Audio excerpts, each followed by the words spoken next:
today, Weiss is asking a federal judge to reverse Smirnoff's release, citing his access to millions of dollars, the fact that he's an Israeli dual citizen, he could get a new passport, and his ties to foreign intelligence agencies, and the fact that he allegedly admitted under questioning that officials associated with Russian intelligence were involved in concocting and spreading the false bribery claim against the president. GOP Oversight Committee leaders don't want to hear it. They only want to hear what fits their narrative.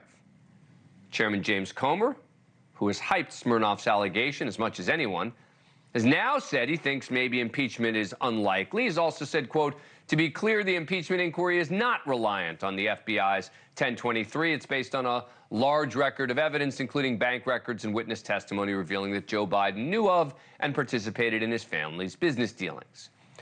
First brother James Biden appeared before the House Oversight Committee today for a closed-door deposition and insisted, as other witnesses have, that it's not true that Joe Biden was in any way involved in the business.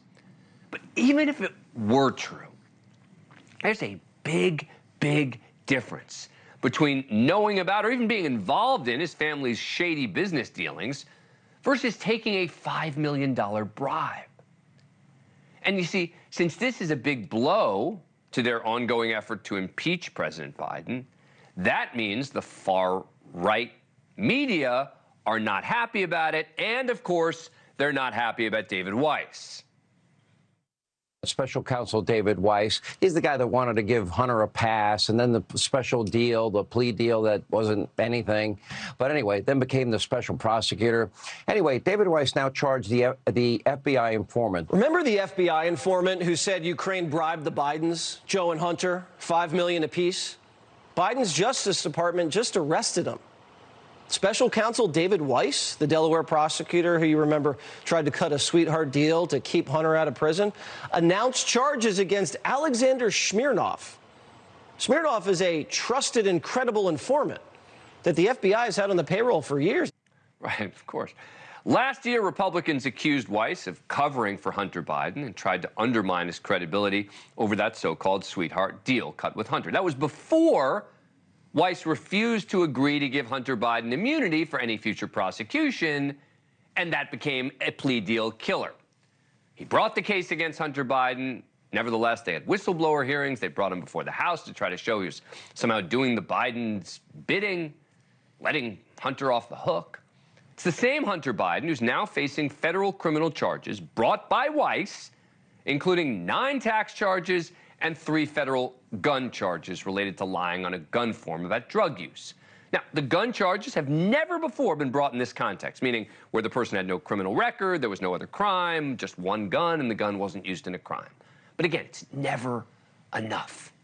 I mean, even when Weiss was named special counsel, some Republican legal analysts called it a sham, arguing the appointment of Weiss as a special counsel was somehow improper.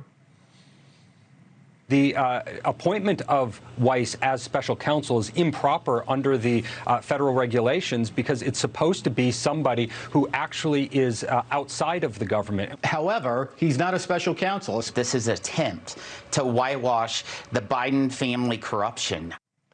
Now, of course, they didn't complain when Attorney General Barr did the same thing in appointing John Durham special counsel when he was a sitting prosecutor. But that argument didn't die and fade away last year. It's back. Only this time, it's Hunter Biden saying the exact same thing. Filing a motion Tuesday arguing that, quote, David Weiss was unlawfully appointed as special counsel and that Attorney General Garland, quote, appointed one of his own subordinates to the special counsel position in violation of the DOJ's own regulations requiring the special counsel be subjected from outside the government. Getting it on every side, right? But Hunter isn't just borrowing directly from the right's argument about Weiss's appointment. He's borrowing from the same playbook used by Donald Trump against Jack Smith, the special counsel in the classified documents case, word for word. Hunter's attorneys are also accusing Weiss of, quote, selective and vindictive prosecution. Does that sound familiar?